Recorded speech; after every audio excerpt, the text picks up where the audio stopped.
I'm feeling pretty parched, man, and I'm pretty glad that you got up and you got us these.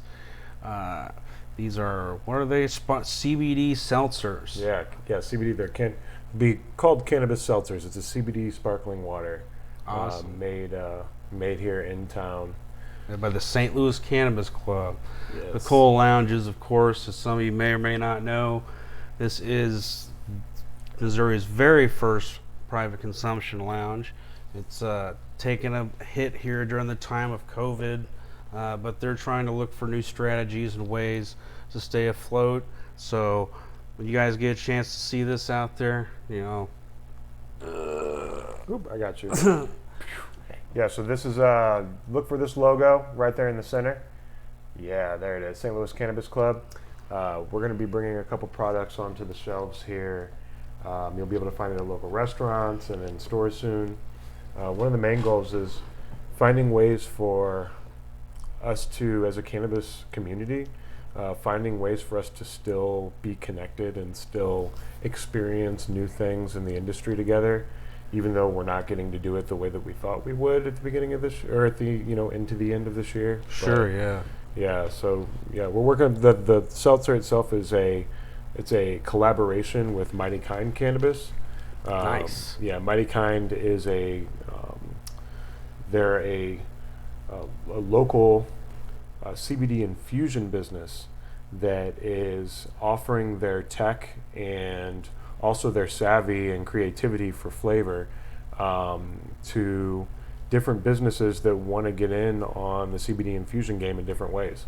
So there's a non-alcoholic beer company in town. It's actually one of the largest non-alcoholic beer companies now in the country, called Wellbeing Beer, and they also carry a CBD infused sparkling water through Nice. Mighty Kind. So we've been friends and co-workers and co-creators a long time, me and the owner of the company, and it was an exciting way for us to share some of the fun stuff that the St. Louis Cannabis Club is doing, even for people that can't get to the cola right now. For sure. Yeah. For sure. And, it's really unfortunate. For those of you that maybe haven't had a chance to come down to the Cole, I will tell you that I've always had a nice time here. Brennan has always been just an impeccably friendly host. I don't know Thanks, if impeccable is the right word, maybe even, but he's been a great host, and he's saying he knows how to kind of set the mood and be social. You'll see him kind of bouncing around, and while he's holding everything together, he's also kind of getting everybody engaged and stuff. Yeah. And that's really the best part about coming to the Cola Lounge. Me personally, I'm socially a little bit shy, and so when I come here, it's kind of a place where it's a little bit easier to socialize. Yeah, thanks. A lot of people comment that they feel like it gives them a home vibe, or it feels at home enough that they feel kind of comfortable. I've had some of the biggest compliments have been from folks, well, like from women saying things like, I had a woman that said that she was comfortable leaving. She didn't realize it until she got to the bathroom that she left her purse on the ground in here. Sure. And not that I would recommend it, but she was just saying like, wow, I didn't even think about it. It's just I was so comfortable. I felt like I was at home, Yeah. But yeah, for people that haven't heard about us or that haven't been here, the Cola Lounge is a private consumption lounge for cannabis consumers. We have a set of events that we do when we're on our regular hours, which hopefully will be coming back soon, where we have game nights and we have co-working hours, and we have a cannabis kitchen. You can come in. We have a co-working kitchen, or excuse me, a community kitchen. Lots of C words. Where you can come in and you can do your infusions in our kitchen. You can. We have a magic butter machine, so you can bring flour all the way from your shake to cookies. We have cookie mixes and brownie mixes and stuff in there. And we also have a music venue downstairs, and we have gaming equipment and a pool table and board games. And we also have a bud bar, which is really one of the biggest pieces. Is we have a space where you can come and you can learn or just engage with stuff that you're familiar with, from flower pieces to dab pieces and e-nails. And we have a bud tender not a bud tender, a bud bar attendant on staff that helps guide you through all these experiences, right? So it's like whether you're seasoned at it and you just want someone to do it for, and you just want to drive it yourself, or if you've never done it before, it becomes an educational space where you can do that comfortably. You know, it's like we believe that there's no bad dab as long as you know how to do it right. You know, as long as you have the right guidance. But For yeah, sure. so that's what the cola's about. The cola, where buds meet. Right on. The cola is the flowering side of the female cannabis plant. So it is literally and figuratively where buds meet. So we thought it was more than fitting for like, you know, an environment like this. That's right? fantastic. That's yeah. fantastic. And, you know, the whole thing, for those that wonder, you know, the number one question people always ask when I tell them about the cola, and I tell them about the cola as much as I can. They always ask, you know, is that actually legal? And it is. If you look in the rules, as long as it is a private event, a private venue, or a private area That where is not open to the public. not open to the public, the only people that are allowed in are registered patients that have their cards and caregivers, correct? Although caregivers are not, of course, not allowed to consume. You got So it, dude. yeah, You got it. Yeah. Yeah. So it's like we focus a lot on education as much as it's an entertainment-based environment. The first axis where education, wellness, and entertainment. So, you know, in the education portion, we really work on getting patients connected to growers and getting patients connected to doctors. nice. Excuse me. Those are some of the parts that, you know, those are essential pieces of the coming cannabis community that we haven't had. You know, it's like we know where our head shops are, and we're going to definitely know where the dispensaries are.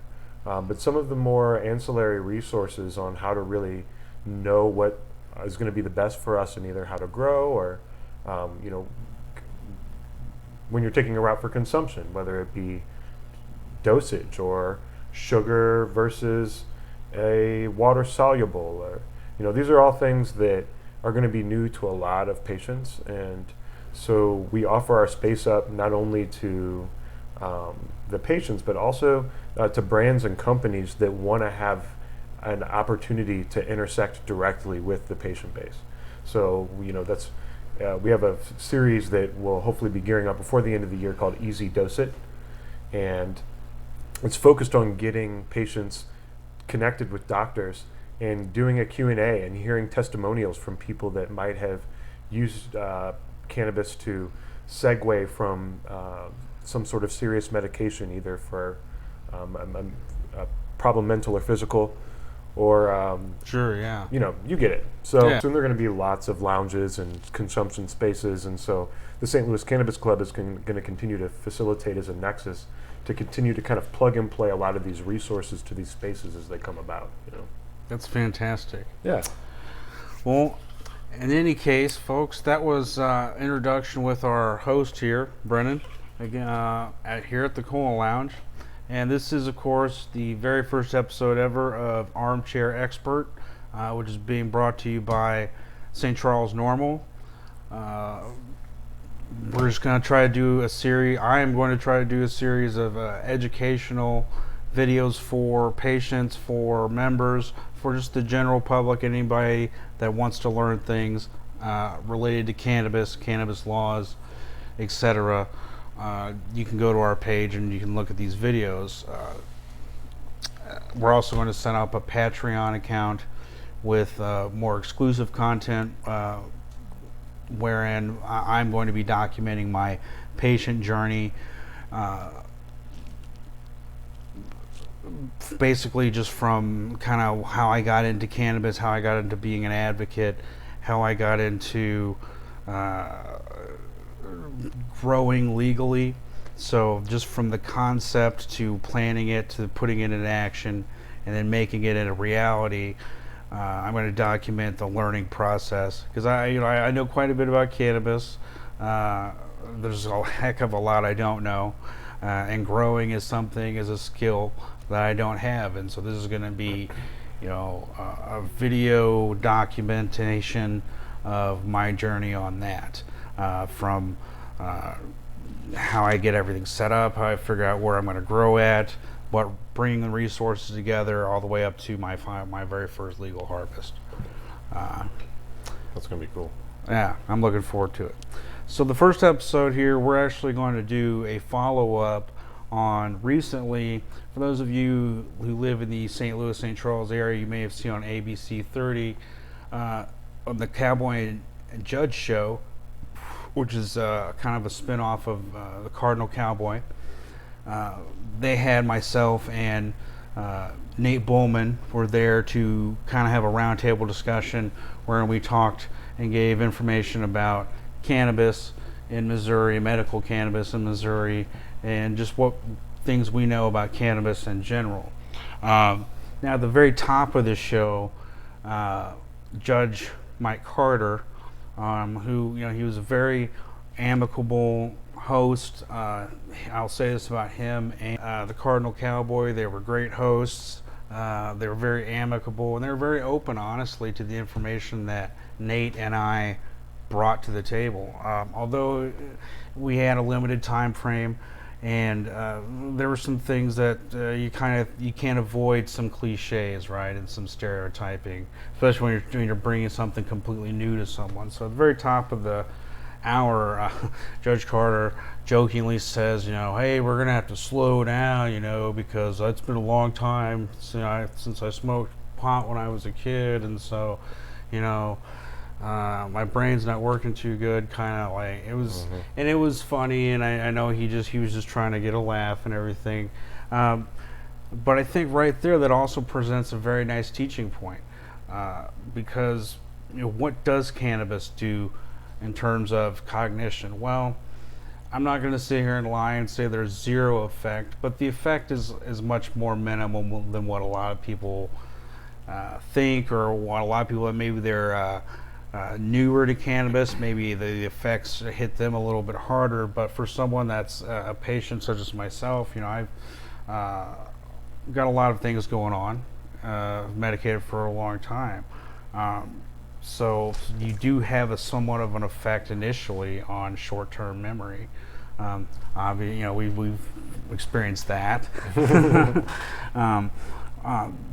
But what I find is kind of over the long term, you've heard that people would use cannabis to be creative, right? Right. And this makes sense because cannabis stimulates activity in the prefrontal cortex, which is where this sort of thinking would take place. Right. It also plays into why people sometimes they might get a little paranoid if they consume too much. Well, what's your thought on cannabis and cognition?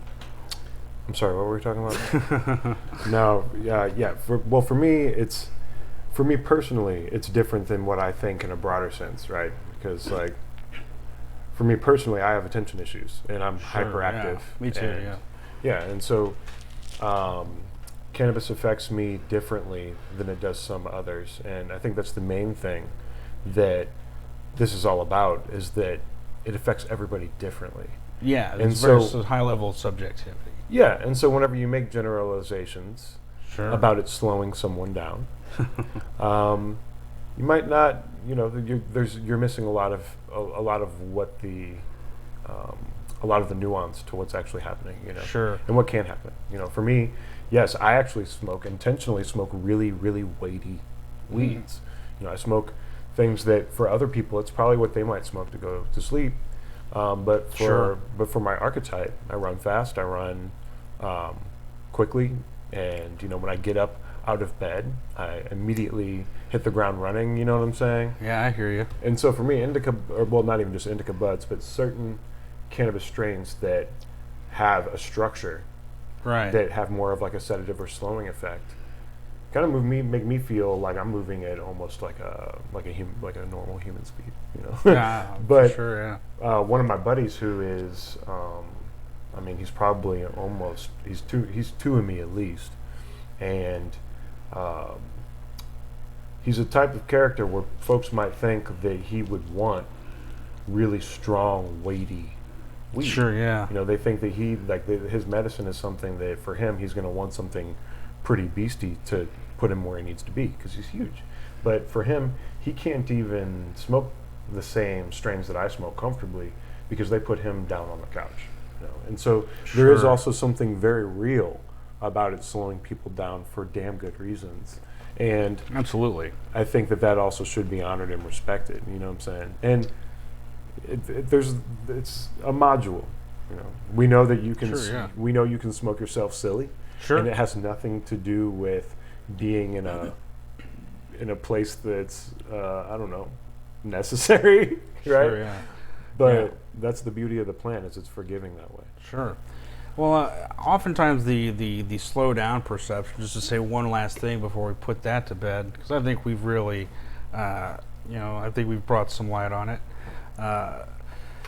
Really, the effect is cannabis does seem to, along with other psychotropic substances, can kind of it can alter your way of your perception of time slightly. Yes, very much so. And this is actually one of the reasons why jazz musicians like to use cannabis, because it's kind of slowed their perception of the music just enough to where they found it easier to improvise and to kind of, as they said, groove Yeah. with the music and stuff like that. Do you think have you heard about cannabis and hyperfocus and how it magnifies thoughts? 'Cause it's like it really is the biggest piece of like slowing down. Also, is one thought becomes inflated and a lot of them fall off the table. That is absolutely true. Yeah. I can totally see that. Mm-hmm. And the other aspect of slowing down is certain types of epilepsy.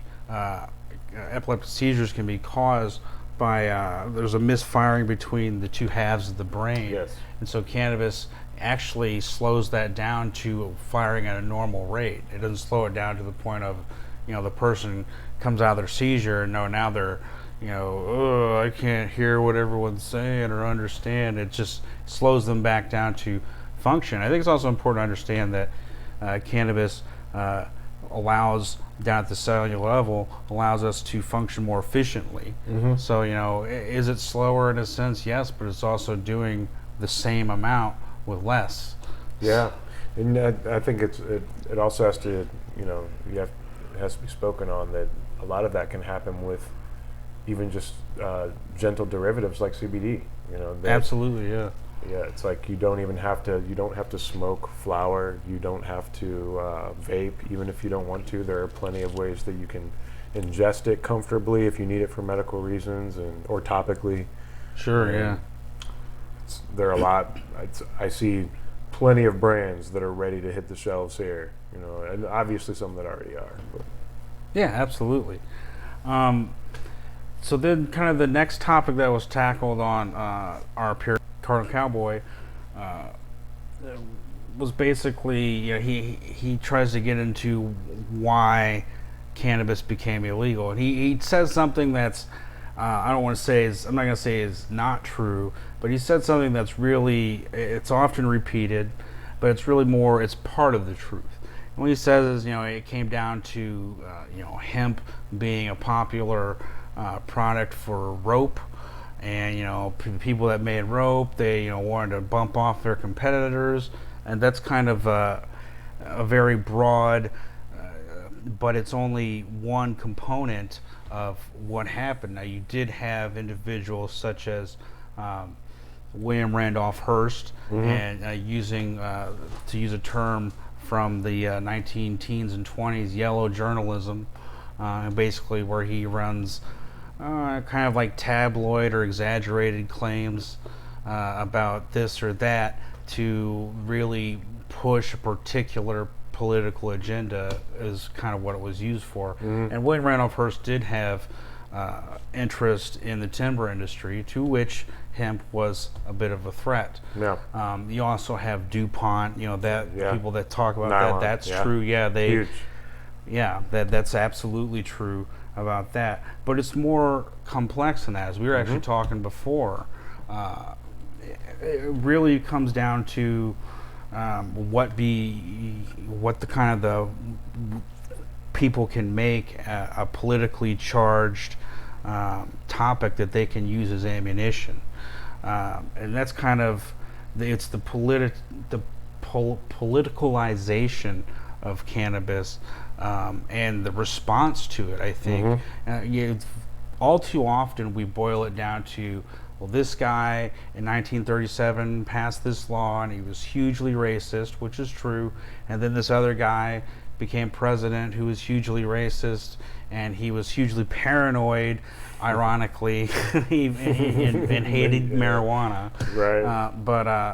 And that, this other guy comes along and he's like, with an eagle, comes in flying on an eagle and waving the American flag, and he ushers in just like all this harshness. The way we're told is at the end there is that Clinton doubled down and took it to all new heights, and all that stuff is kind of true. Yes. But there's a lot of, as you said, nuance, and there's a lot of context, and we have to, at the end of the day, we cannot excuse, we the people have a little bit of blame to share in this, because we shouted for and voted for the people, right, who are championing those policies and those that type of rhetoric. Harry Anslinger, he very successfully hooks the idea of race, which, obviously going all the way back, race is a hotly political topic in America, and the idea of equality and, racial injustice. Although we think it should be very straight down the middle, we treat people right and all that, it hasn't always been that way in America.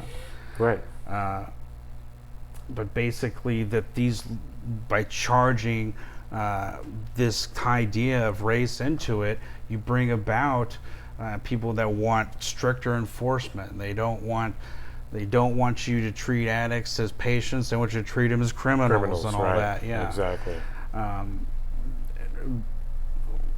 The fact of the matter is that people, the largest base of voters out there demanded those policies. Right. Yeah. And I think that it's like there are so many different pieces to it, because cannabis does so many amazing things. Right. That there have been people that have tried to become gatekeepers in one way or another in so many different aspects, right? So it's like we talk about the corporate textile fuel, and could even be said speculative fuel industry, right? That had interest in really snuffing hemp for those reasons. Especially now that we see the rise of companies like Monsanto, privatization of textiles is obviously hot.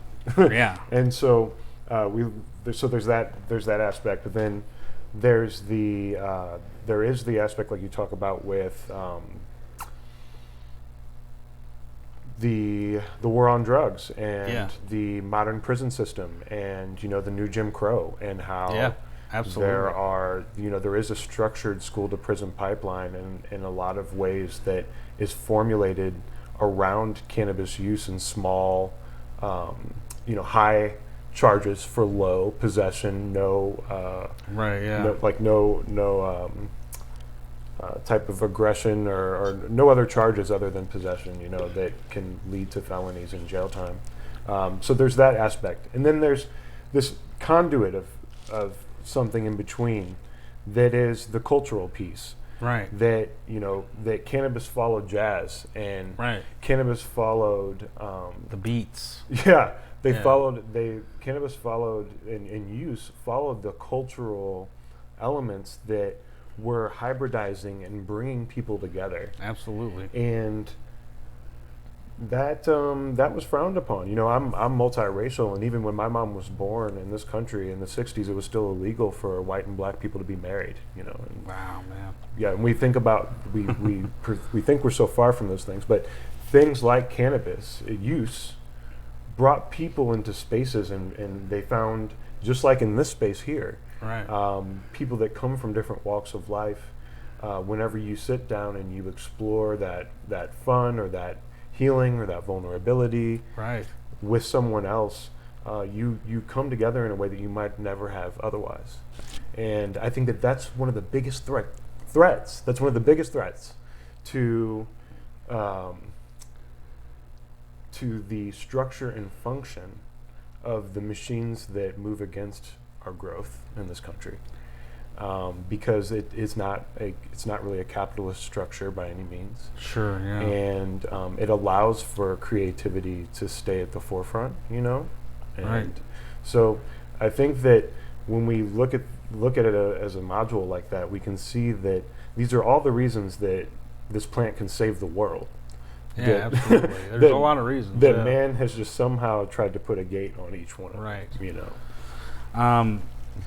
It's really bizarre, and when you look at history, as I often do, on the grand scale of things, cannabis prohibition has just been a very, the last 80 years, really. 1937 is the Marijuana Tax Act, which does not actually make marijuana illegal, but it attempts to more or less tax it into being. Off the top of my head, I can't remember. I think it's like a tax stamp from cannabis there was like this catch-22 that was almost impossible to get it. In addition to the fact that it was like $500 or something. Well, who in the 1930s has $500? Right. Especially not somebody that's growing cannabis, maybe look, did people necessarily know about Rick Simpson oil and stuff back then? No, but I think that there were people who knew stuff like that, and I think.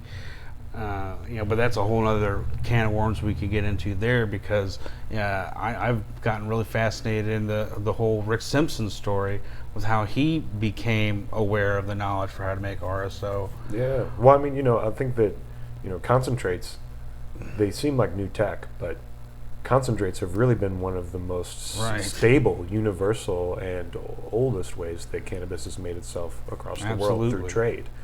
And so in other parts of the world, hash, it might be way more available than flower. Yeah. And so, I think that it's just like there are so many mysteries with this plant, you know, and so much of it we feel like we're on the cutting edge of, but a lot of it we're just really rediscovering once we've been able, like you said, it's like this has not been veiled for that long. There's so much history. Right. And it goes way past, there's a lot of it in our soil here. I mean, a lot of people don't know that Missouri was the largest hemp producer next to Kentucky before the prohibition of it. Right. So it's in the blood, in the soil, and in the heritage of the people of this state directly to be involved in the cannabis industry. And when you talk to some old heads in the farming industry, or even in some corporate industries, that they might have had family that have been in that type of work for through generations, they know. And they were some of the first ones to jump back in. And funny enough, Kentucky was one of the first states to go legal again for hemp, because they knew. They're like, yeah, we've done this before. We're gonna rock this. Right. Well, I mean, and I'll have to probably do a whole episode, or maybe episodes, on hemp and all the great freaking things it can do. You can build a house, a car, run the car, all this stuff with hemp. Yep. It's pretty cool, and I think it's going to be the key, really, to reducing our carbon footprint over the long term. Yeah. Another topic that gets brought up on Cardinal Cowboy, finally said it right. It gets brought up. He mentions, and some of you out there probably have read articles and things about people going to the emergency room, vomiting, they're sweating, and convulsions, things like that. Something that's become more known as CHS, which is cannabinoid hyperemesis syndrome. Basically, from what my understanding of it is that's basically if you consume large amounts of cannabis for a long enough time, that basically like your receptors get kind of like overwhelmed or something, and the treatment really is not to quit cannabis altogether, but as you may have to take a break or just reduce your intake for a period of time. But there's also something in that kind of conflates this data a little bit, because, and I don't know, again, it's something I'll have to explore, we'll have to explore deeper on another episode, but like neem oil apparently has been a very popular pesticide in cannabis for a long time, because it's natural, right? And neem is is actually like really good for you and stuff like that. However, as will happen anytime you take large dosages of something that's anti-toxic, that can sometimes trigger a purge reaction wherein you get sick, and it may not be very pleasurable. We see this a lot with psychedelics, correct? Yeah. So then there's also, let's dive into that for a moment. Then we'll Yeah. talk about so-called cannabinoid psychosis. What's your take on that? Yeah, so I think that one of the things that's clear to me, I haven't. First of all, I only have ever heard of one person, word of mouth through her mother, Sure, that she experienced this hospitalized in. That's a lot. That seems to be a lot of it. It's Yeah. just word of mouth. Yeah. But But apparently, the stats have been rising for it. I know that as we know, it's been shown to help with digestion for a number of reasons. Sure. Yeah. I do think that part of the speculation with this is that it actually is changing pancreatic function. Okay. And so I think that that's part of the recovery time after this, is that you have to actually recalibrate. And there is also speculation that it could be the neem that is Sure. doing that. But yeah, I think that there's so much going into mass-produced cannabis right now Right. that it's hard to say. It's Sure. like it. Good thing, by the way, that Missouri has very strict testing standards. So I was about to say, Yeah. I'm not gonna. It's not like there aren't regulations, and it's Right. not like there's not testing, but there are still things like we can see, like with neem oil, that could be rated as something that's very safe. Sure. Yeah. That we just haven't had time to see the science on this stuff, And people, this is the thing, is that people have been consuming mass amounts of cannabis for a long time. Absolutely. And so the part that I'll be curious to see with this data is the stats on the existing cases, 10 years ago. Sure. Yeah. How much was really known about this, right? And then Right. how many things obviously could have gone misdiagnosed, but I don't know.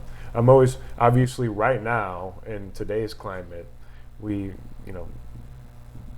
medical stats. Sure. It's it's. I don't wanna get every, into it, Every but you know what I'm EP saying. I know exactly what you're saying. Fuck that. Every bit of objective data, it has a political edge to it. That's. I mean, it's so. Thank you for cleaning that up for me. Yeah. So it's really what's really important. I think is that instead of recoiling from that, I think we as a people need to really try to embrace and understand how best to examine and determine whether or not this is good data. You use a bit of critical thinking and criticize what are the shortcomings maybe of this study. And we need, even with something that shows an outcome that's favorable to what we want, right? So we need to always look at it with a critical eye and That's right. say, okay, well, how was the study done? Who did it? What was the samples? All that stuff. Yeah, and we also have to be, realistic that too much of anything can be a bad thing. Yeah, for absolutely. And there's no reason that cannabis should be, put on a pedestal among anything else. People can die from water. So. And that absolutely, that's a good point about the water.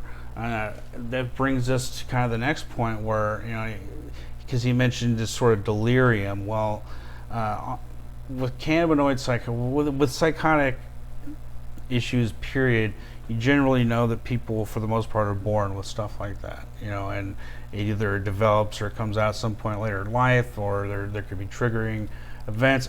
A lot of that really isn't fully understood.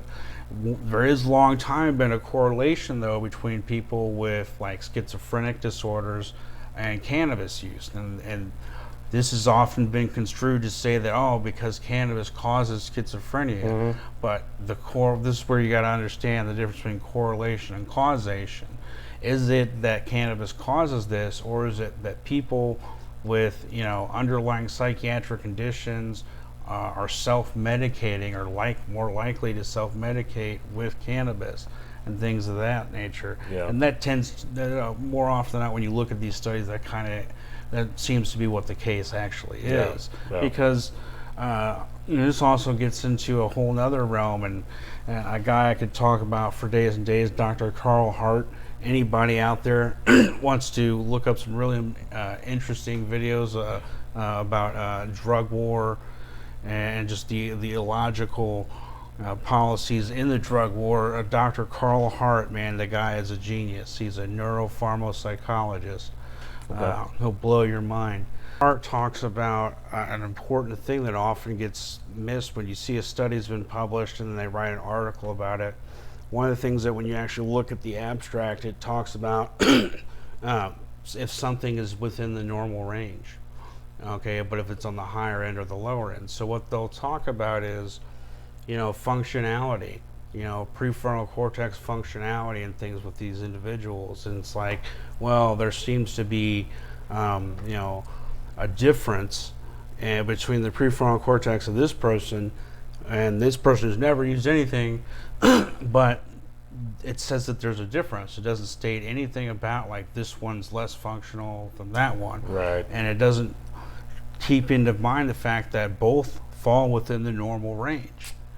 Gotcha. So that's a very important and crucial thing to understand when you're reading any article that was low, but still within the normal range, because you'll generally, what is normal, right? Well, statistically speaking, it's not one number is normal. It's, a variety of numbers. Generally speaking, people fall in this range right here. And they might be, this person might be a little bit heftier, but they're still, height weight proportionate. They still have proper body mass index, but so you get what I'm saying, right? So that's something that we need to bear in mind. You've had instances where people will go out to Colorado Springs or Denver on spring break, and I think the one issue they got was a kid who took a swan dive off a third story but he had recently, they found out, had just, without talking to his doctor, had just quit taking apparently his medication, his mood medications, and went out to Denver spring break and ate a whole brownie, a whole 500 milligram brownie or whatever, and freaked out. Yes, I did hear about this. Yeah. Well, in that instance, you have a kid who has an underlying problem and then is now being exacerbated. By this high dosage of THC that they're not used to. Yeah, and that's important to know. I mean, it's of course, everyone has to be responsible, and that's the thing of education is important. Yeah, absolutely. And it's important to know that, that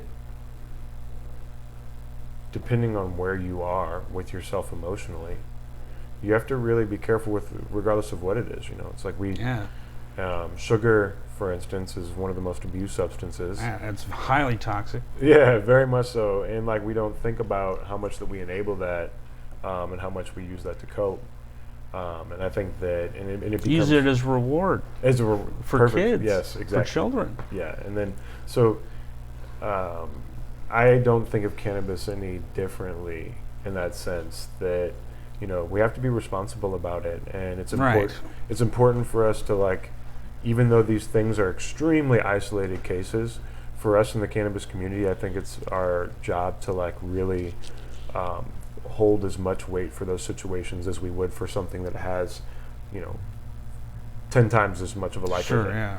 Just so that we show that that we're not looking or showing a blind eye to things because we're weed's super safe. I think that we get a. It's not zero risk, but it's very, very low risk. Extremely, and I think that we get a bad rap in cannabis culture for being you can't have any type of, there can't be any harm done with cannabis, and I think that it's I agree to that to almost everything, but obviously this case shows, there's some things that that we need to be able to put that out there, just like we would if someone was on some sort of serious drug and they were told not to drink alcohol. Right. Well, then they should if they wanted to pursue that, talk to their doctor and maybe do it under the supervision, or most likely under the supervision Right. of a professional, Absolutely. so that they can be observed for how they change and what it does for them. And I think that doctors and our scientists are ready for that, and a lot of people Yes. are able to start to get that type of feedback from their doctors whenever they're wanting to transition off of different medicines and things like that, so. Well, I it's think- very important. Yeah, and I think we're just going to see more and more of that. It's going to become more and more accessible for people to transition off of medicines, and that segues into another point you have. Right. I'm talking about boomer stats. Oh yes. Yeah. Go right ahead. Please Yeah. take it Yeah, away. but I think that it just shows that when you look at trends in who is actually consuming cannabis the most by the dollar amount, Right. it's the boomers, Right. And we know this, and it's speculated for a lot of different reasons. And Absolutely. I think that one of the main ones is that their kids are educating them, Well, yeah. and their culture is educating them, but giving them access to a normalization for this. Like, yeah, no, this is normal now, and Yeah. it's breaking the stigma. Exactly. Because it's like it's not that we have had culture, that we've had generations of people that didn't even believe, Right. but it's that it's been so stigmatized that the risk wasn't worth it. Absolutely. Yeah. You're exactly right. Yeah, and so I think that that's why you're seeing this reinsurgence and reinterest, because people have known. They've always Absolutely. known. They don't need the new science to prove the healing powers of this plant. Absolutely. And that's why we're seeing it turn back in. And there could be other things that people would speculate on why that class Sure. or in that age group is moving in quickly, but I think it's one of the most obvious. Absolutely. Well, it's And they're one of the most one of the most No, you're medicated. Just and that are being experimented on by their doctors, yeah. and then they're tired of that shit. Well, yeah. Listen. I cannot tell you how many, the majority of the older individuals that I interacted with on the campaign trail. It's one thing, maybe not everybody out there knows, but I was one of the top signature collectors in the state for the medical cannabis law. And I was out in conservative areas collecting signatures, and I did get a lot of elderly people sign my petition. People who I honestly wouldn't have thought in a million years they would have signed. But a lot of them say basically the same thing that you kind of alluded to. It's like, I just want to stop having to take 20 different pills every day. And they've all got this big ass pill counter. If you're a veteran, you got one too. You got a big ass pill counter. And cannabis, this right here, let's get a shot of that. Mm-hmm. That right here, not for sale or trade, legal patient right here. Damn right. That can largely, not just that, can largely replace a lot of things. This actually goes to another point. I think that one other thing with that too is especially with talking about demographic interest, is that cannabis use is also a personal freedoms issue, which means a lot to boomers. It's like that generation right now, especially, it's like what I can and can't do with my body, and this is a hot topic for everybody. Sure. But it's like, especially in that age group, it's like whenever there's a lot to be said about the freedom of using cannabis and how it's a right. Right. And I really think that that's the reason we won here in Missouri, was a big chunk of the personal freedoms perspective. I think you're dead on. I think you're dead on, because that's, look, there's a strong Missouri's associated largely with Ozark culture, which is largely associated with Appalachian culture. Both the positives and the negatives. But in Missouri, that comes with what you might say a strong libertarian vibe, but I would say just a strong, leave me the hell alone so I can do what I want, and you just leave, I'll leave you the hell alone so you can do what you want, is kind of how I would explain it. Yeah, there's a lot of that here. Right. So the other thing it's important too to understand with the boomers that are using, older people that are using, because they're not necessarily just smoking a joint. Most of them actually that I've encountered is actually people that maybe didn't smoke it before. Now the people that smoked flower, in the hippie days, and if they never quit and they are still doing it now, they're probably going in and buying flower. Oh yeah. But the people who are new to this, they're wanting, as you said, they're wanting topicals. They're wanting bath salts, not the kind that makes you eat some guy's face on the side of the road, but the kind you put in your bath actually. Yeah. Sorry. Yeah, we're just having fun here. Or they're talking about eating a brownie or a cookie or something like that. Because you often hear, especially in Missouri, I just can't stand the way that stuff smells, but I want to buy some so I can get off all these pills. Yeah, and of course, gummies are obviously the most. Oh yeah, that's very popular. The most popular gummies. Absolutely, everyone wants to try gummies. I tried gummies too. I was a tourist once. Yeah, my personal opinion is that anybody that is using cannabis for medicine, consider finding non-sweet options for internals, like for edibles. Sugar is an inflammatory, so whenever you eat sugar while you're taking an anti-inflammatory or an analgesic, it's still going to work, but you're putting something else in the way. It's like putting extra traffic on the highway. Absolutely. Whenever you're trying to get to work. Okay, that's perfect. How long? So someone takes an interest. They say, I want to try cannabis. Often is they don't know where to start, right?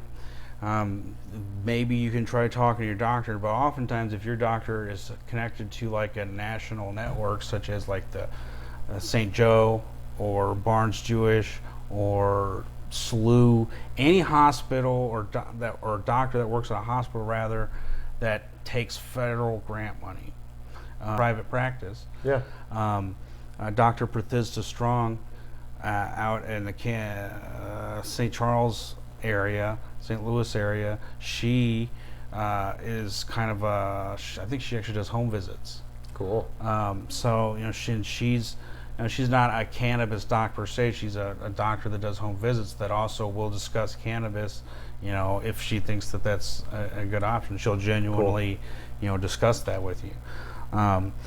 So oftentimes, but if they do fall into a situation where all my doctors at network are all at Barnes Jewish and so on and so forth, you can go to one of the cannabis docs. Right. Mimi Vo would be an example.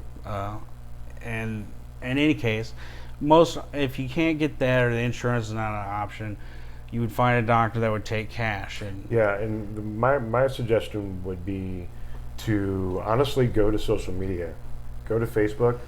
And there are plenty of groups. You can go to this group, ask and you're going to get reviews from people. Word of mouth is the best for obviously for any service. And listen to the people that you trust and hear their experiences firsthand, because they're going to be, there are different rates out there. You might hear a variance of $75 to sometimes $100 difference between one to another. But it might be that one is online and then they don't submit your paperwork for you. So you still have to fill out all of your paperwork yourself. And there are all these steps that they didn't necessarily tell you, or maybe it's just a good deal and they do all that. Or maybe you pay extra, but all that's included and you didn't even have to think about it because it was already done. So those are the types of questions you can ask to people, because we both could give you a lot of doctors. And you can also go to my website. We have a doctor on StLcannabis.club. You can click on the link there. Cool. For Primero Cannabis Clinic. Yep. There's also Flavor Verte, and there's Mocana Hub. Mocana Hub and THC. Anyway, yes, there are lots of them. We can probably discuss. Yeah, we go all day on. But yeah, so think about think about it in that way. Think about what your needs are. The thing you need to know is price. Will I be seeing the doctor in person, or is it going to be teleconference? It has to be teleconference. You have to see the doctor. They have to see you. Do not do anything over the phone. Yeah. I think we've learned that lesson, hopefully. For real. For the last time. Yeah. Nothing over the phone. If you should be able, they should give you that doctor's name, and you should be able to call the state and verify that they are a doctor in good standing. Yes. Yeah. So yeah. And also the piece too is like you can think about how much consultation do you really need, right? So it's like, are you pretty familiar? Are you pretty educated? And you're comfortable with or even just doing your own research so that you don't really need any guidance from a doctor? Or do you already have a lot of pre-existing medical conditions? Are there things that you really should have? It would behoove you to have a doctor that will help you become educated with either strain types or administration styles or things that might or dosage that will be best for whatever your conditions are. So Sure. keep all those things in mind. It's like simple back pain, stuff like that, or anxiety even. So those are things that are easy to Right. that you might not need a lot of consultation from your doctor directly, and then you can just talk to your therapist or whoever. But just keep those things in mind. That education is key with this to have good experiences, and so the more that you set yourself up to know what you're doing, then the more likely you are to just have the experience you're looking for. That'll just be aces. Yeah. And there'll be episodes where I talk about just about this topic, but I do want to talk a little bit about the concept of strain, and I'll touch on this very quickly. Indica sativa is really a great way to describe, how do you want to feel, right? Indica being, more couch locky, sativa being supposedly more head high, but really, we're really looking at what's the cannabinoid profile, what's the terpenoid profile, and that's the best rule of thumb I can give anybody out there about if you're looking at cannabis. Don't get too vexed by the strain names and all that. Smell it. If it smells good to you, Huge. if it's smell will tell, or however they say. Yeah. But if it smells good to you, it's gonna be good to you. Yes, there's a lot of science in that the aromatherapy of cannabis and the neurological response, and just like if you taste something and it tastes good to you, Absolutely. smelling is very similar, and so I've found that to help me really navigate the buds that are best for me. Yeah, My best absolutely. buds. I've been doing that too myself ever since I've decided, just let me smell it. Ever from that point, that's the only way that I, come about cannabis. I conceive it. I think we've kind of already talked really about kind of the non-lethal nature and how it's not really toxic and stuff. Mm-hmm. Everyone knows cannabis won't actually kill you from overdose. The reasoning for that is because it does not have strong enough or direct binding affinity to the parts of your brain that would actually shut down the vagus nerve, which controls breathing. The reason being is, opioids do because they have direct blockage or direct binding activity to a variety of opioid receptors. So yeah, cannabis won't kill you. Doesn't shut down the vagus nerve. And if you're interested in the actual neuroprotective and antioxidant properties, there's no better study to look at than the largest study our own government has ever done, and that is the one that yielded the patent 6630507. Google it, look it up. U.S. patent, it's a real patent. U.S. government has on cannabinoids as antioxidants and neuroprotectants. Science. So we're going to roll from there right into another issue that really grinded my gears. Didn't really. It's something that's important on the Cardinal Cowboy. As he talks about, he asked the question, why don't we have a Mo Coke card, as in cocaine, and to that Nate and I promptly. like what is that going to be next? Like, well, Yeah, well, kind of that's what he's saying, but Nate and I promptly jumped in and said that, cocaine for one is already a Schedule II substance, a Schedule II stimulant. We can get into the indications for it, but in addition to that, you've also got Adderall.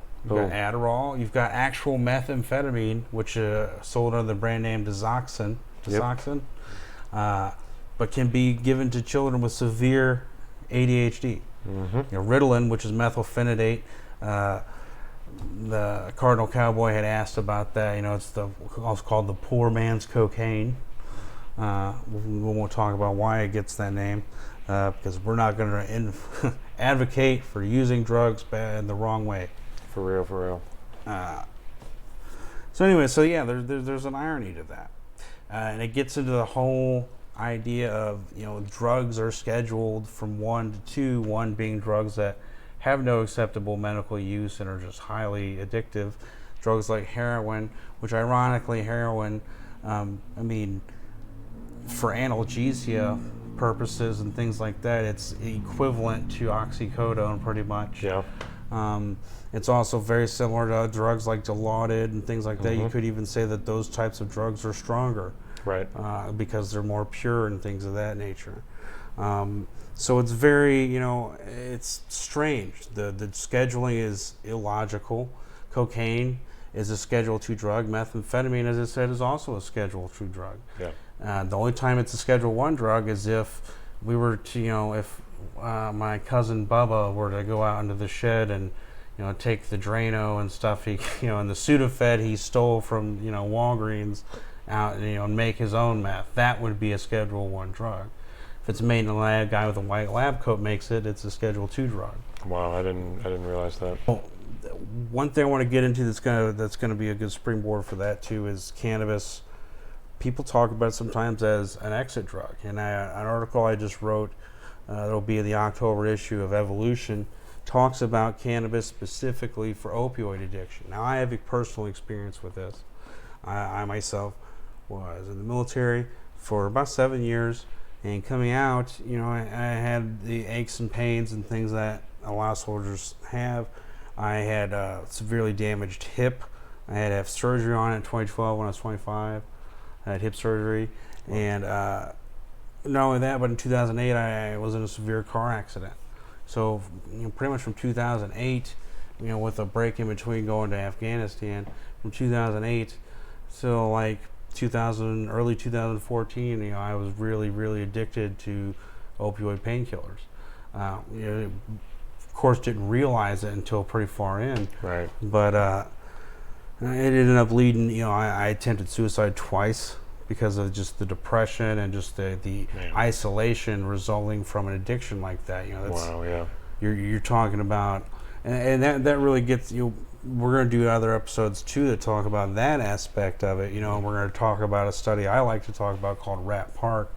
We were talking about earlier. Yes. That's hugely, I think, it's becoming more known. But I think the more people know that we need to start applying this kind of science. It's not really new science. Again, right. It's been around since the '60s, but we need to apply this science to how we talk about addiction.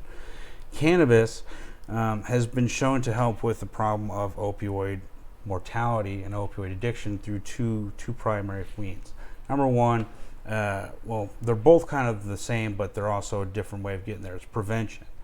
So the primary way is if you have something other than opioids that you can give someone for their moderate back pain or their moderate neck pain or their migraines. If they don't have to take opioids, they're less likely to get addicted to opioids. So if you can give them cannabis, or at the very least a byproduct of cannabis, that's has less of an impact on the reward circuits of the brain as opioids, which stimulate pretty almost directly. Yes.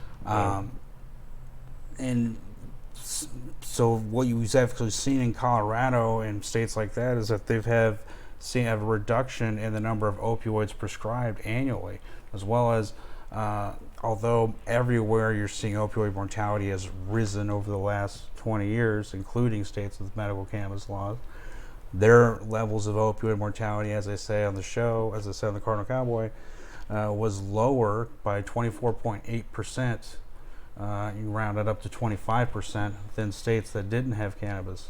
So is it part of your own testimony then that cannabis helps you make that transition? Well, it did. And there's a number of methods through which cannabis helps. Number one, it can help ameliorate or it can help alleviate craving, and it does this through number one. It has that CB1 receptors often are co-occurring with. So if my tip of my finger is an opioid receptor, this right here that I'm pointing to is the CB1 receptor would be attached there, and actual having THC there would actually regulate the functionality of this receptor. That's wild. And so that's how smaller doses of opioids that wouldn't be analgesic can become analgesic with CB1 regulation. As you've discussed earlier, we actually find is that cannabis helps the cells work more efficiently. That's wild. So and it's very wild, and it's still the data for that is still limited. It still needs to be studied more, but there's enough evidence there that there should be a huge push to study that, because not only this, if a person is having withdrawals, cravings, and things like that, cannabis alone.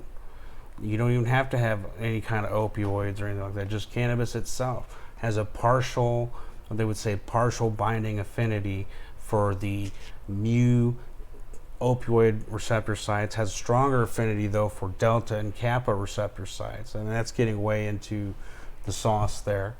But yeah, well, I mean, it's also letting. Well, I mean, I already did know, but anybody watching know that not only how much that you know, but how much that this has really changed your life, you know. And Sure. I think that that's the depth of it, is that this means this much to you to go that much into it, because it really means that much to you, you know. And yeah, and I think that that's just something to respect all on its own, man. Like that's thank you. Yeah, hell yeah, man. Do I think that cannabis alone is that the silver bullet for the opioid crisis? I don't know, but I think we definitely need to start considering it as a major part of a comprehensive strategy. When you look at there's an opioid addiction crisis in the construction era in the 19th century, and kind of at the turn of the century in the early 1900s, leading up to the passage of the very first federal narcotics law that prohibited or regulated narcotics. It's the 1914 Harrison Narcotic Act. The Harrison Narcotic Act, ironically, cannabis was still recognized as a vital medication in the American pharmacopoeia up until 1940. But that was really where you start seeing this hard, slice against opioids and things of that nature. And this really where is the origin of, do we fix the problem by arresting these people and, punishing them harshly, or do we try to, we've created the medical condition of addiction. Right. We need to, maintain it to some degree, but we also need to be working towards. It's not so much the drug itself that has actually led to their downfalls. It's everything that's become associated with the drug. That's right. Right. So that's why, if you have someone who's addicted to opioids, which have, by the way, heroin, people who inject heroin have a 91% relapse rate within the first year. Yeah. That's higher than every other drug. I think the next highest one is alcohol, and it's like it's serious, 70%. Man. Yeah. So it's very serious. But if you take someone and you give them a drug like Suboxone or methadone, has been around longer, they're more likely to stay in treatment. The longer they stay in treatment, the more likely they are to stay away from, using heroin or using whatever else they were using. Yes, right. They're more likely to hold a job. They're more likely to, not engage in destructive behaviors or illegal behaviors. It's when you begin criminalizing. If you were to go out and criminalize Suboxone, everyone out there now that takes Suboxone or relies on it would become a criminal, because they would have to do criminal things to get Suboxone. Yeah, and it's that, like you said, it's, to put it simply, it's that you turn patients into criminals. Exactly. And over time, depending on politics or movement of money or corporations, who was a patient and who was a criminal has just changed. Exactly. And the substance that focused on that has changed. Yeah. But the equation is similar. Yeah. Very. It's sort of episodic in a way. Yeah. And It we moves see, in waves. Yeah. like Exactly. or like a pendulum. As we were discussing earlier. Yes, absolutely it does. Well, fortunately, we're moving into a wave where a lot of these things, I know especially a lot of the more serious things that we're talking about, are moving in the right direction. You know, it's like, Well, we can only hope. yeah, I mean, the science is getting clearer. You know, people are becoming healed. You're a walking testimony yourself. You know, I got 6.5 years.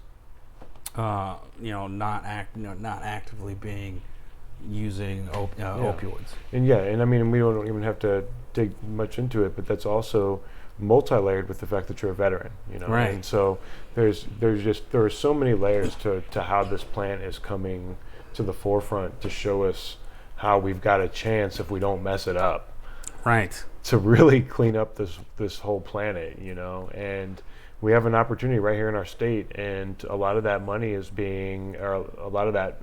money from those opportunities is coming into our communities, you know. Yeah. And it's coming into your, you know, whether it be your sisters or your siblings or your family, someone in your family, someone in your friend group is about to be touched by this industry or by the healing properties of the plant. And I think I'm just really happy to be where we are with this, man. You know, like, I'm grateful that we get to have these type of conversations, because, you know, all this info wasn't as available even 10 years ago. No, you're absolutely right. Or people just in this area weren't talking this way about it. Yeah. Really, something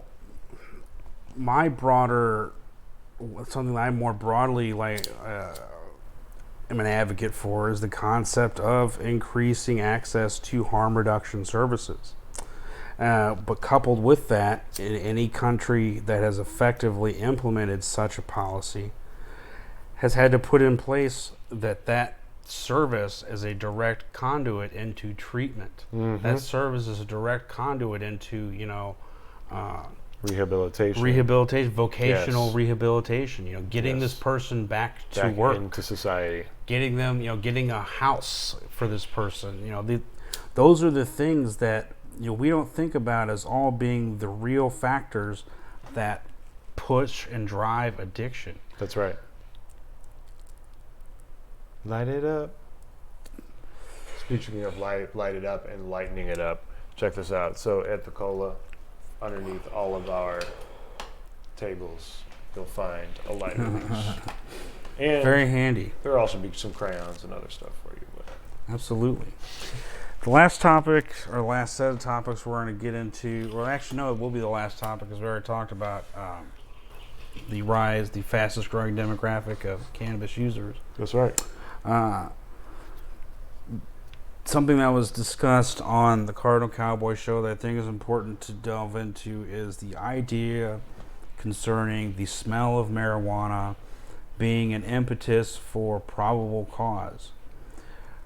Probable cause, as you may or may not know, is based upon the idea of implied consent. Everyone falls within that legal realm, and it's important that you fall within that legal realm, because if you were to be walking down the street and a brick fell on your head and you were flat out and passed out and someone called the ambulance, well, since you're not conscious to give consent, they have to imply that a rational person would want them to be worked on in this situation.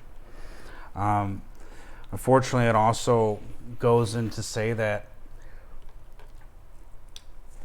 in certain situations, an implied consent would say that a person who's rational and following the law would not object to me searching their vehicle if it smells like marijuana, or if there's evidence that there's a drug there that they're not supposed to have. They, of course, would never knowingly break the law.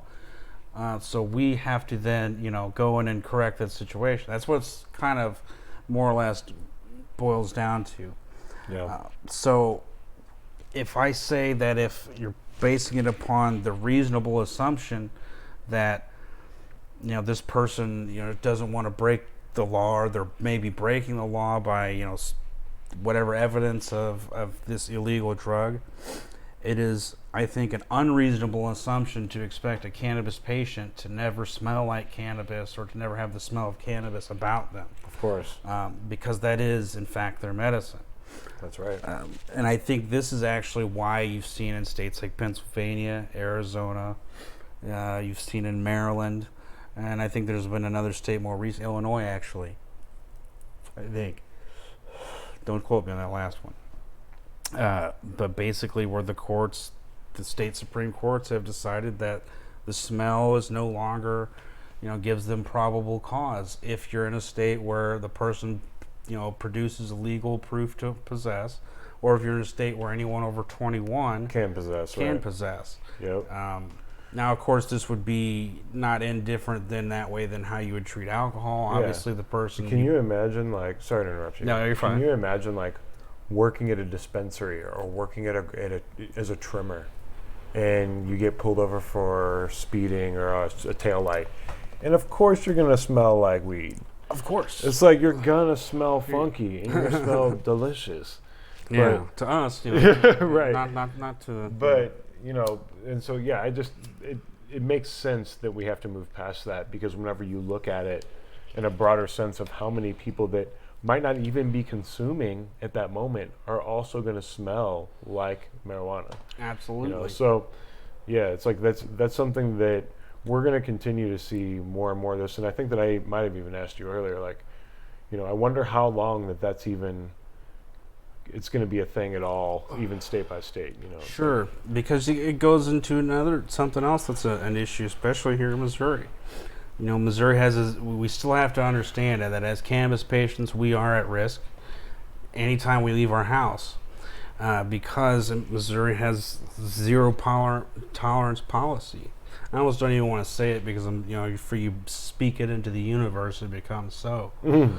But what can happen is basically if a cop for some reason looks at you and says you appear to be impaired, or I think you're impaired, or I smell marijuana, so you probably are impaired, they will try to hold it over your head that if you don't submit to this chemical test, either this blood test or this urine test or this whatever test, that we're going to strip your license away from you. It's going to be a huge hassle, so just cooperate with us. The number one best piece of advice I give to anybody out there is to don't disrespect and don't fight the cop or anything like that, but respectfully decline to take a sobriety test, a roadside sobriety test, respectfully decline to take a breathalyzer, respectfully decline to give blood, right? All of that, because if you decline, the only way they can get it from you is they have to get a court order. In any case, don't do it, because you're giving them evidence. They take your blood. If they finding THC metabolite, according to the Missouri law, that would be that presumes that you have THC in your system until some way that gets addressed in court. And I don't want to be the one to have to go into court and address it. Of course, yeah. But it's something we got to be aware of. Mm-hmm. You don't have a half-smoked roach sitting on your dashboard, because a cop may try to get you with a DUI then. Yeah. It's just like if you had a beer popped open on your dashboard. Yeah, it seems for some people, it's been part of the especially in a more youthful cannabis culture, part of it is like the idea of going on a cruise and smoking while you're cruising. Sure. There are a lot of dangers to that, and it's one of the main ways to get yourself driving distracted, period. Exactly. Yeah. And driving with something that the cops can bust you on is even more of a risk, right? Yeah, risk's not worth it, in my opinion. But but yeah, so I think that if as long as people are safe with, I think we could also talk about the fact that there are a lot of products out there that make travel safer by being airtight or scent proof. There are plenty of options out there, and that's also where other forms of consumption come into play, whether it be vaporizers or topicals or sure, edibles, whatever. There are plenty of other ways that odor does not become an issue. Part of it is that there, as we were talking about earlier, is science that the odor, part of the scent profile, may actually be part of what's helping you heal or helping you feel good with that specific strain. So there's, it's very broad. And there are a lot of different ways to approach it. There's not one direct right answer. There are just different ways to get an answer. For sure. To jump back though into the legal aspects, because this is what I really want to be clear on for people. You don't think that, man, I can't get a card now because the cops is going to start pulling people over just to get their blood and this, that, and the other. I don't think that's going to happen. But you don't want to leave yourself open to anything. Now we have seen in states like Colorado where they've tried to set a number. If you can't be above this number, and what they're really finding, as you say with the research, is that that's arbitrary. Mm-hmm. There's no. It's subjective. A person who medicates regularly or has medicates for back pain versus who's just a healthy 18-year-old who's just trying to party, it's not going to be the same. Right. So you've had people in Colorado and Arizona and other states that have gotten out of DUIs because they've more or less demonstrated for the court through an impairment-based test, not a chemical-based test, but basically, hey, this person is at whatever level of cannabis, and they demonstrate, on video or for the court in some other way that this person is able to perform this impairment test. And through that, the judges have thrown it out. And I'm not saying go test that one out either tonight. Right. But, right. What I'm really trying to just say is the landscape is evolving. Everything in the courts happens through precedent. It happens because you bring a question before the judge, and they really take. I know we often try to talk. Some people will say things like judicial legislation, or what's the other term? Judicial activism is a term generally reserved for Supreme Court decisions that people don't like. The thing you gotta, at the end of the day, kind of recognize is that when the judge examines this question, they're supposed to look through the lens of both what is the understanding, and if you're talking about the federal level, what in the Constitution, or if you're talking about the state level, the state Constitution, or maybe state and federal, depending, and if it gets really complicated. But also what is prudent for the day. This is how a number of landmark decisions have ultimately been decided. Yes. Probably my favorite example is with civil rights, okay? Because what the Supreme Court decides in 1967 that leads to the Fair Housing Act of 68 is that actually is the Civil Rights Act of 1870 wasn't unconstitutional, it was constitutional, and under that policy everyone is supposed to be guaranteed equal protection under the law, and that because of basically the Commerce Clause of the Constitution, that Congress can regulate the private sales of houses in order to prevent discrimination on the basis of race. That decision doesn't come out of a vacuum. It comes out of, there's a progression. Yes, that's perpetual motion there. Yeah. Wow. So, and you're going to see the same sort of Layering thing. Yeah, you're going to see this waves. kind of, legal landscape evolution is going to happen of surrounding cannabis too. Yeah. Wow. All very huge. Yeah, huge. And we're witnessing it right now in real time. In real time. Yeah, from everything from states that still have lifetime convictions for non-violent drug offenses to expungement efforts. Yeah. It's like we're still seeing we're so much in the intersect right now. So. Right. There's something that always has bothered me, and maybe we'll wrap up after this with this. Something that always kind of bothered me when I would be out advocating. Signatures, that you get people who, hey, I don't have time to stop and sign, and it's going to pass anyways, right? It's going to happen, right? And that's the thing I want people to understand is it doesn't just happen. Right. People have to make it happen. People have to push and pull in all the different ways that make it happen. That's right. And at the end of the It day, never has just happened. yeah, exactly. At the end of the day, it takes a collective effort, persistent effort from enough people, and then enough people get loud enough vocal enough. That's where change comes from. That's right. And not just being vocal, but not just, it's not just we're doing this awareness bit.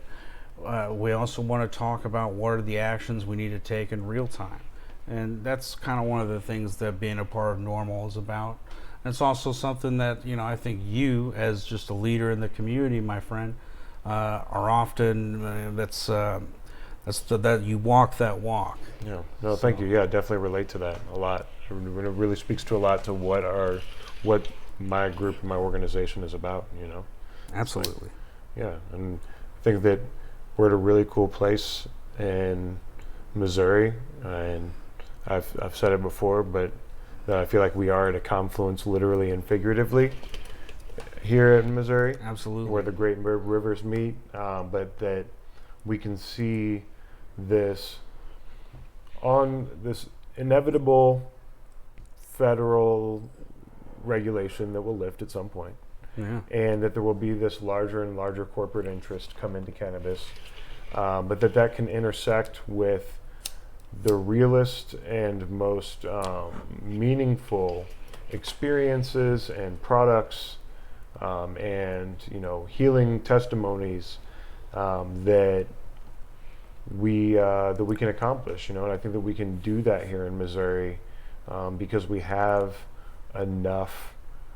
We have enough root to create enough fruit. It's like Absolutely. people forget that this was the end of the Western world. At one point this was the end of the known world. And so we attracted all the creatives and the artists and the. Well, even throughout history, St. Louis has always been a hub of activity. Maybe if it wasn't the biggest hub, but it was always a central hub of shipping because of the fact, as you mentioned, that where the Missouri and Mississippi meets. And so everywhere that sprawled through the rest of Missouri from here kept that same energy and that same mindset of some of the first adventurers of that time. Some of Peoria is where the Ohio River comes out. Yeah, definitely. So I think that we're going to continue to, in this time, we're going to continue to see a change, and we just got to be ready for it, man. We just got to be able to ride the waves, like we said. We can see the waves, we can see the patterns, and we can learn from the past in order to help us kind of prepare for what the good stuff that's coming in the future. Absolutely. And some of the pushback, because obviously there are going to be people pushing back, and that's okay. And you know what? And during all that, I'm just going to reach for an ice cold cannabis seltzer. It's smooth like the Rocky Mountains. I don't always drink cannabis seltzer. But when I do, it's St. Louis Cannabis Club brand.